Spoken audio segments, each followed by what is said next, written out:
All right, Gladiator guys, are you ready for a video about more clearance and more fuel? Just want to put a little pepper on the end of it. This video is for you, so let's go check it out. Hey everybody, it's Bo with X's 4x4, and we build badass 4x4s.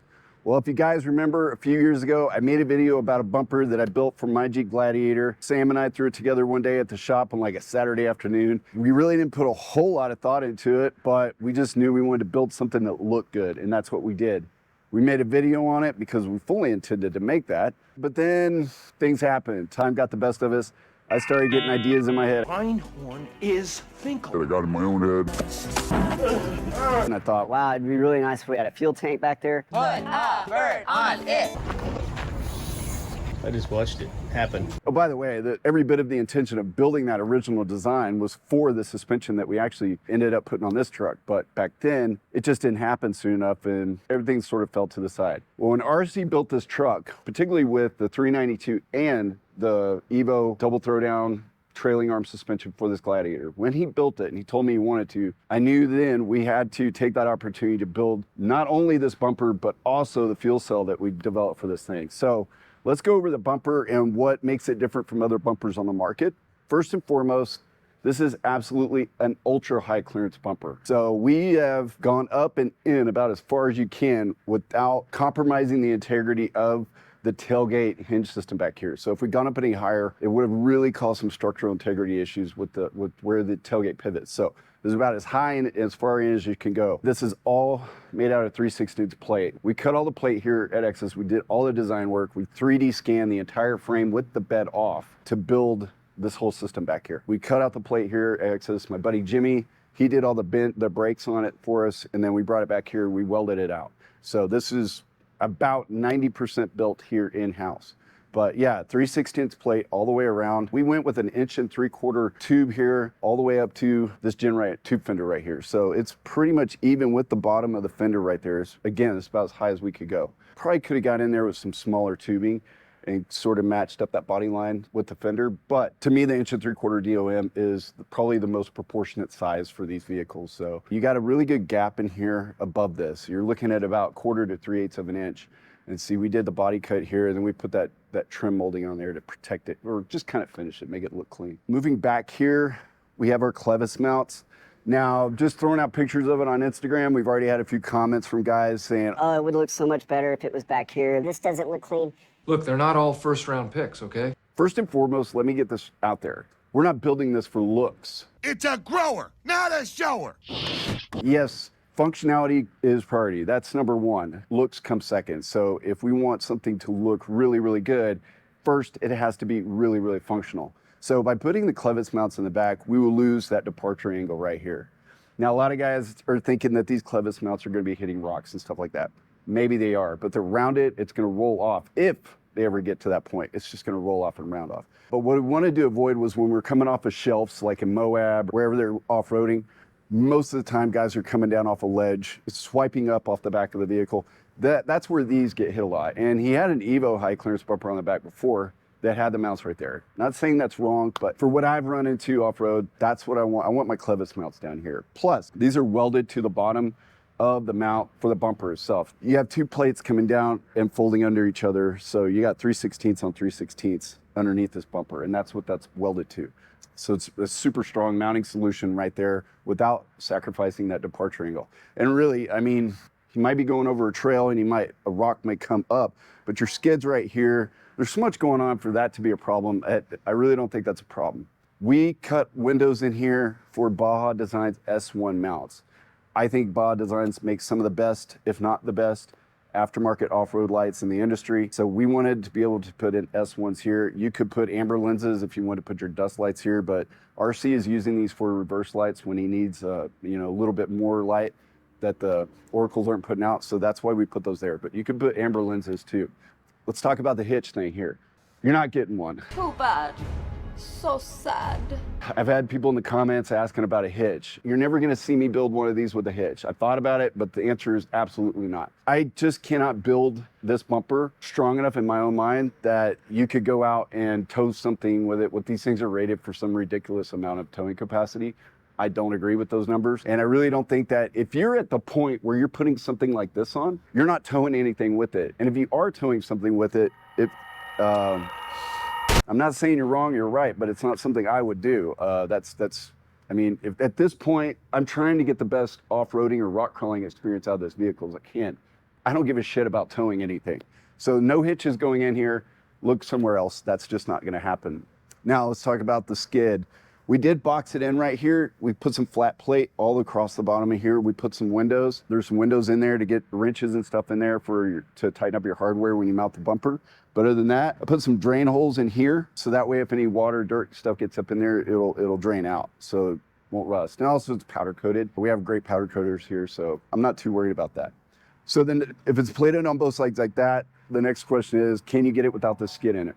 Yes. So there will be two options here. One that will have this skid in place for the fuel tank that's behind it. And then we will also plate all across the bottom. You're going to lose your spare tire. Again, if we're going for the best off-road performance, the most clearance possible, you shouldn't be keeping your spare tire under there anyways. Move it to the bed, take it out, whatever. I don't care. I'm not building my bumper around the spare tire though. It's just going to be flat all the way across the bottom, or it's going to be for the fuel tank. Two designs. One of the things I want to show you is how much clearance are you getting back here.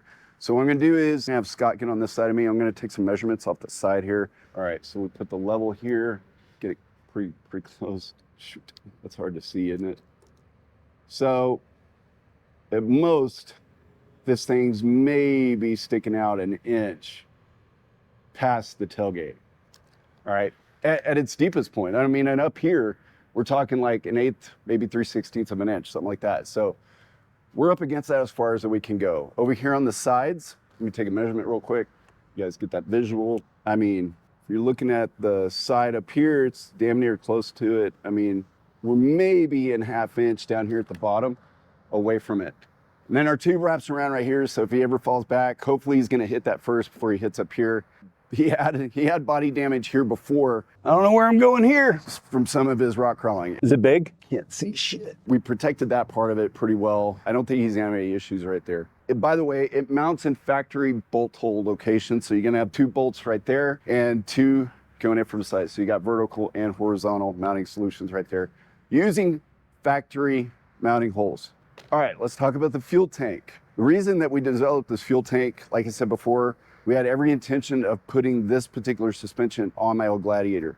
So knowing that we were gonna go to a triangulated rear suspension, we needed to get the fuel tank out of the way because it was gonna be in the way of the upper control arm mounting points. So you gotta move your gas tank to the rear or somewhere, but the rear is this place to put it. We did a 3D scan of the frame with the bed off, and we looked at what we could do in order to get the tank up as high as we possibly could. So in order to get the tank up as high as we could, there was actually a square tubing cross member right in here that would go across. It was in the center of the frame, like right here, going across. I wanted that space, so what we did was actually, instead of using Anti-Rock's bolt-on design, we built a mounting solution for the Anti-Rock sway bar that welded in place. It used DOM tubing all the way across. It's all mounted, so it really became like another cross member for it.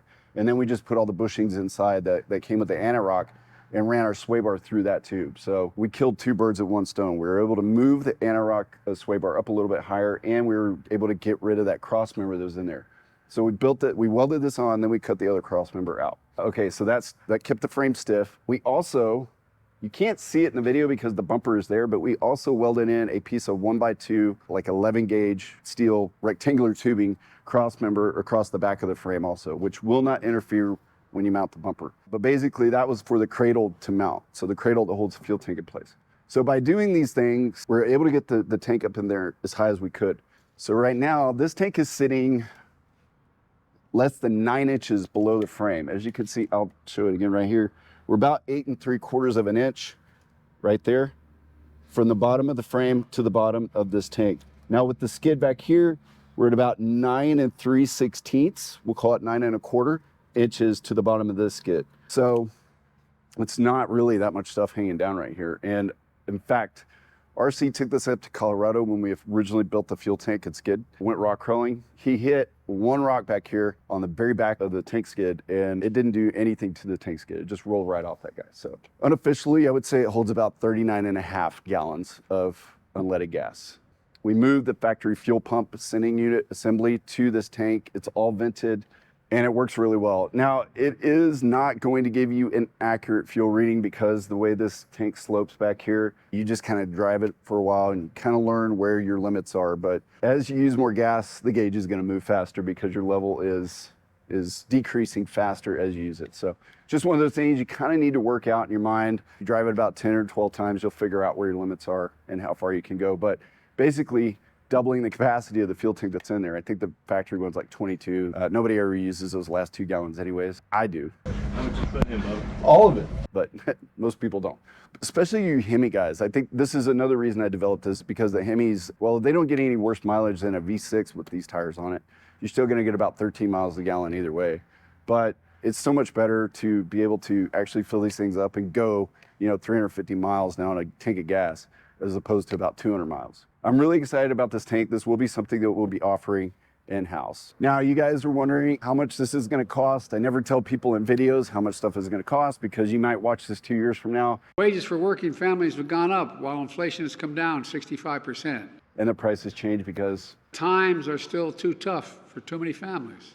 like everything It's time to stop the price gouging. changes with time. You just have to reach out to us. I promise you, it will not be cheap. This will not be over quickly. The bumpers is something that now we gotten to a point. That was the problem with the original design bumper, that the way that the cuts had to be made on the body, I was apprehensive to send the bumper out. This should be a bumper that we will be building and able to send out to customers so that they can install. Because other than the body trimming, everything should just go up in place. The body cuts will be something that we'll have to figure out a way for you guys to be able to cut the body cleanly at home without screwing anything up. And I really recommend that you guys, if you are going to be going this route, that you have it installed by us or somebody that's competent enough to make those cuts without screwing up the truck. Because one wrong cut and you can ruin this whole bed. But when done right, man, it gives you so much clearance back here. There will be no provisions for backup sensors, so that'll go away as well. Again, I can't stress how much it means to me that this is an off-road bumper. This isn't something that I want you guys putting on Because it looks pretty and clean. even though it does. I mean, I spent a lot of time back here cutting and polishing this down and make it all smooth. So for the most part, the welds aren't visible on it. That's about as far as we went with aesthetics on it. If you guys are looking for something that your backup sensors go in, you're gonna have a hitch or something like that, this is not the bumper for you. This is for people that are actually going out and off-roading this thing and want the most amount of clearance. And that, as far as that fuel tank goes, we're looking into it. I don't know when that's gonna be available, but we're very close. I have to run the numbers on all this stuff and do a lot of research and figure out what's the best way to go about this is and what I need to charge. How long is it gonna take for us to manufacture it, stuff like that. So cost isn't quite figured out yet, but it will be soon. So if you're interested in this stuff, hit us up in the emails. If you want to watch more videos on off-roading and other cool stuff, click here.